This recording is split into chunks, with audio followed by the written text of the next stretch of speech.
Gestão de resíduos é um processo de qualificação do manejo e destinação dos resíduos da construção civil.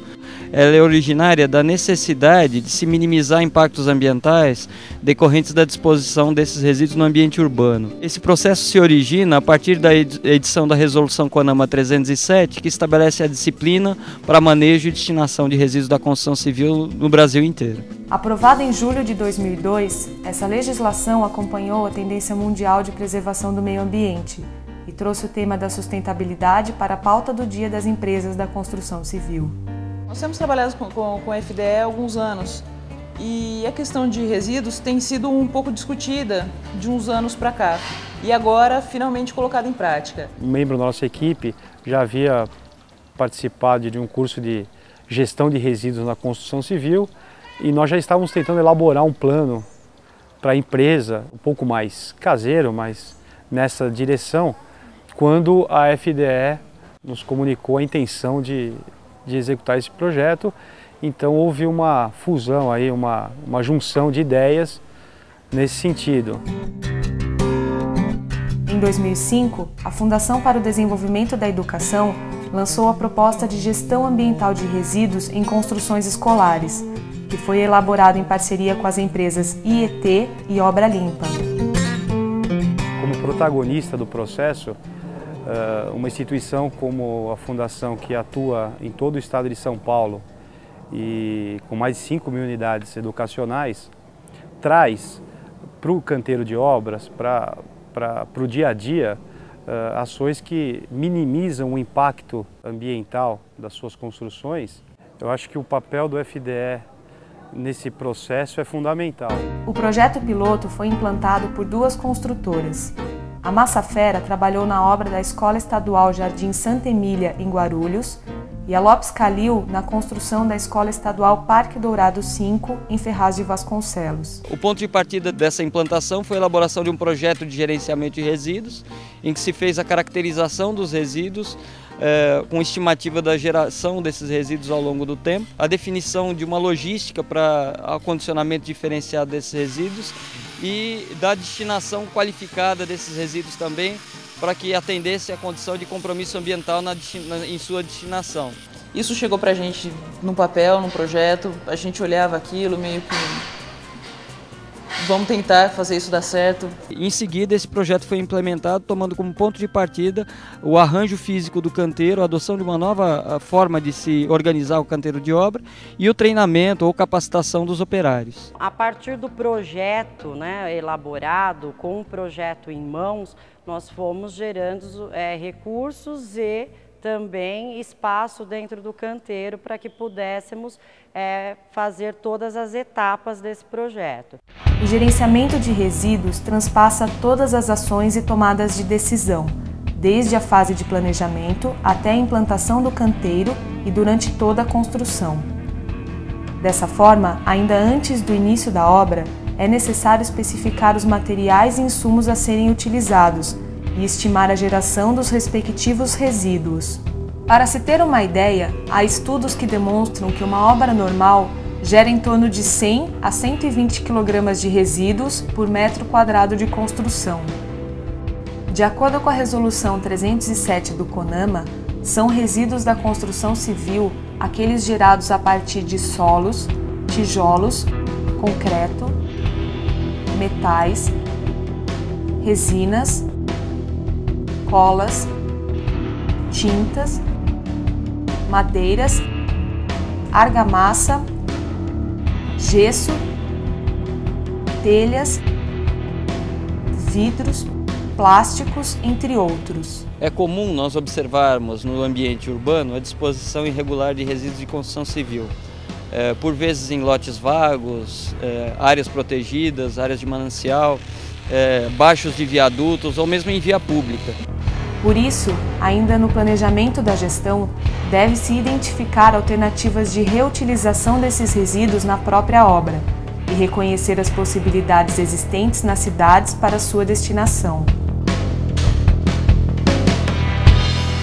nós fomos treinando esse pessoal e conscientizando de que o processo seria implantado e que para que isso acontecesse, se tivesse o sucesso que teve, nós precisaríamos da colaboração de todos. Nós pegamos o Elcio, no começo ele fez uma entrevista com cada um, explicou como ia ser e nós tivemos aqui os treinamentos, que ele vinha mensal, semanal, ele vinha fazer o treinamento com a gente. Ele passou um vídeo, mostrou para todo mundo como funciona, como que é uma obra limpa, como que é uma obra organizada, tudo a fazer essa separação de metal, de papelão, de plástico. E para o pessoal, né, é mais um incentivo, mais uma maneira da pessoa se conscientizar de que tem que cuidar do meio ambiente. Para o ambiente, né, vai ser muito bom e para a gente da obra melhor ainda, porque ficou tudo mais fácil, mais rápido, mais organizado, não teve acidentes, isso tudo ficou muito bom. Após o primeiro grande treinamento, as ideias de separação dos resíduos e a importância da destinação adequada eram reforçadas para os funcionários no decorrer do processo de construção. Aos poucos, eles foram se acostumando com a mudança na rotina. É muito gratificante quando a gente vê um chamando a atenção do outro, enfim, ou pegando uma madeira que está depositada fora do lugar e levando para a baia. Então passou um a vigiar o outro, a educar o outro. Por exemplo, um come uma banana aqui e jogava a casca ali. Né? Você já está cansado de ver isso aí em obra. Ele come a banana aqui e joga a casca ali. Agora não. Um já vai e educa o outro.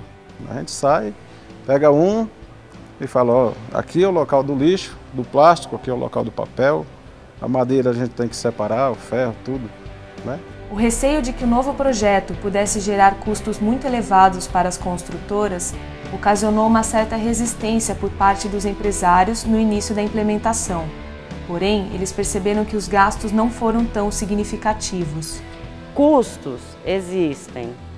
Não são tão baixos, mas não é nenhum absurdo diante também do benefício que isso pode causar para a sociedade. A princípio eu achei que isso ia custar muito mais.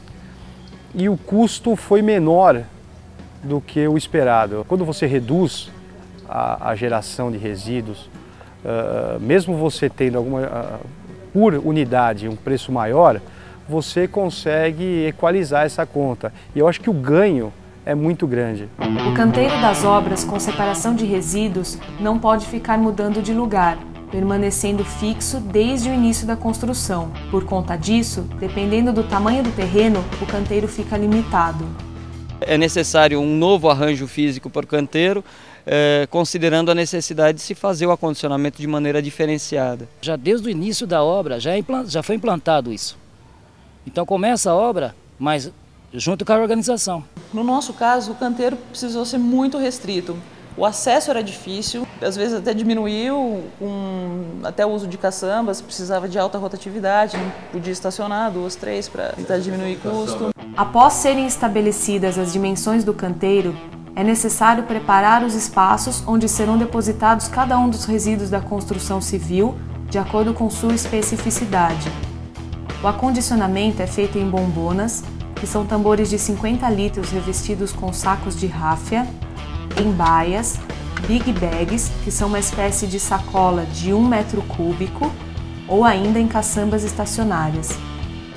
E para não ter erro, cada um desses locais é devidamente sinalizado. Madeira, resíduos de madeiras, resíduos especiais, que é o resíduo de amianto, né? O metal, papel, o big bag, resíduos de plásticos. Aqui, do lado de fora, eu coloquei uma plaquinha andame, que era um andame que ficava empilhado todinho ali. Aquele depósito de sacaria é só sacaria. É só cal, cimento, massa pronta, cimento cola, tudo separado e identificado.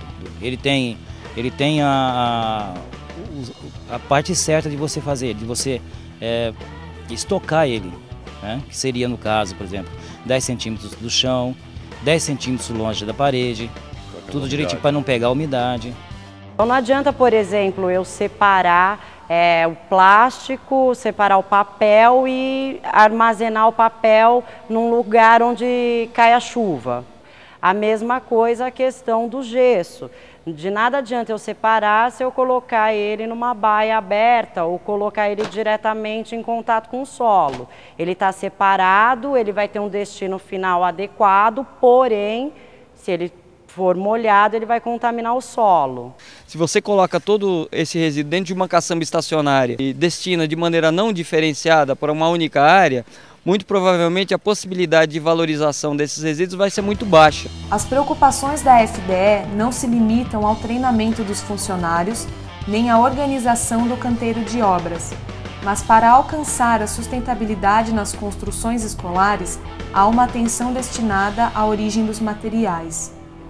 Eu acho que a utilização do pré-moldado foi fundamental nesse projeto Obra Limpa. Os pré-fabricados são minimizadores da geração de resíduos, notadamente resíduos de madeira, uma vez que poupa-se a utilização de madeira na execução de lajes, pilares, vigas e colunas, quando são utilizadas em estruturas de concreto convencional. Com isso, você reduz em muito a geração de resíduos. Otimiza tempo e até mão de obra. Então as escolas são planejadas, todas elas num sistema de componentes do FDE, onde ele especifica a forma construtiva de cada etapa, de cada processo dentro da obra. Até pouco tempo a madeira na construção civil, a origem dela não era importante. Você ia comprar do seu fornecedor, preciso de tantos metros quadrados de madeira. Hoje nós já pedimos certificado, onde foi retirado, se é madeira de reflorestamento. Dessa forma, a gestão de resíduos na construção escolar proporcionou um ambiente de trabalho diferenciado e com muitas consequências positivas. Essa separação você evita também muita sujeira, muita porcaria. Eu já trabalhei em 3 empresas, né, com essa, e as outras obras praticamente nenhuma tinha limpeza, né? Essa foi a primeira obra que eu vi com acompanhamento de ter o funcionário só para limpeza. Eu passava varrendo, quando voltava para a terra estava sujo de novo. Digo, para Nossa Senhora, o que é que eu faço? Aí assim, teve que chegar para Paraíba, está sujo. Eu digo, São Luís, eu vou ir nesse instante ali, meu Deus. Eles diziam, vamos varrer. Até que nós conseguimos, até que vencemos, né? O próprio trabalho do pedreiro, do carpinteiro, com a limpeza, eu acho que ficou mais organizado. Você sabendo onde tá o que você vai usar, seja ferramenta, seja material, fica tudo mais fácil. Você já leva o seu material que você vai usar no certo serviço. Você coloca um funcionário para fazer vai sentar azulejo, acabou de sentar azulejo, fez azulejo, aquela sobra, já tem um lugar para colocar. Tá meio bloco, ele já sabe que esse material que vai ser utilizado. Então é material de refúgio, eles já pegam, colocam no lugarzinho identificado. Quando o pedreiro já precisa de um meio bloco, tipo assim, ó, não quebra o bloco. Vai lá e pega o material certo. Obviamente que uma obra mais limpa, mais organizada, e se você observar o nosso canteiro, todo o nosso material que está depositado, ele é identificado, isso colabora, sim, também na segurança do trabalho. Após os resíduos estarem devidamente acondicionados, ocorre a última etapa do processo, que é o transporte e a destinação desses materiais. Para tanto, as empresas devem se preocupar com a proximidade de destinatários regulares, a possibilidade de reutilização de resíduos na própria obra e a identificação de parcerias com recebedores e empresas de reciclagem. Quando na implantação do processo, desse projeto, nós fomos atrás e descobrimos que esse resíduo do gesso, que é a gipsita, pode ser utilizado no processo de fabricação de cimento. O amianto recebe um tratamento especial no seu transporte. O ideal seria que não fossem fragmentadas as telhas. Se porventura alguma vier a se fragmentar, nós devemos aí ensacá-las. Porém, o restante, que são as telhas que vão estar inteiras, nós vamos embalar com um plástico, aquele filme, né? Para não ser transportado ao ar livre. Na obra da FDE em Guarulhos, o resíduo de alvenaria e concreto foi destinado para uma área de reciclagem, para britagem e posterior reaproveitamento, também na atividade da construção civil. Na obra localizada em Ferraz de Vasconcelos, os resíduos de alvenaria e concreto foram destinados para um aterro de resíduos de construção inertes. O caminhão ele entra na portaria, tem uma pré-seleção nessa portaria, o funcionário ele analisa o entulho que está chegando. Se for um entulho limpo, passível de reciclagem, ele vem para uma área de seleção. E se não for, ele vai para uma área de triagem, onde é feita a seleção da madeira, do plástico. Depois que é selecionado, ele entra para o britador, que é uma máquina que faz a quebra desse entulho, porque às vezes vem num tamanho muito grande. Ele faz essa quebra e gera o produto final que volta depois para a própria construtora, para ser utilizado em pavimento, ruas, drenagem.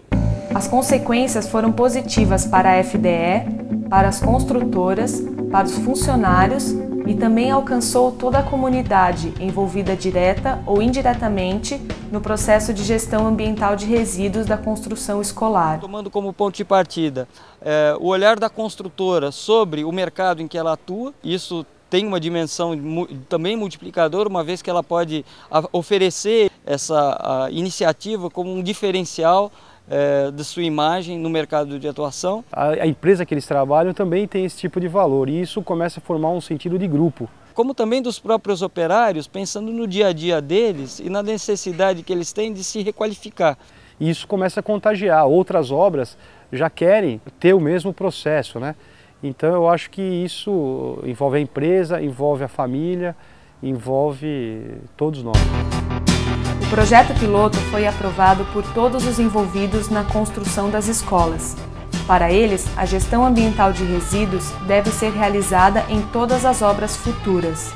Os resultados, na minha impressão, foram muito positivos, com adesão plena e satisfatória tanto de construtores como das equipes da FDE que se envolveram mais diretamente com esse processo. O que é encorajador, uma vez que a FDE tem uma atuação que se estende a todo o estado de São Paulo, não só constrói como reforma edifícios escolares, e essa prática, se adotada e disseminada por todas as construções escolares, tenderá a produzir efeitos muito positivos nos ambientes urbanos em que essas escolas estão inseridas.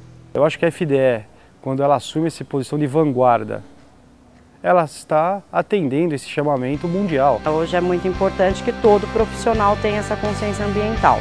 Essa é uma ideia que todos deveriam comprar, deveriam abraçar. Eu acho que isso é uma resposta da FDE, da construção civil brasileira a esse chamamento. Eu acho que está tudo ligado sim.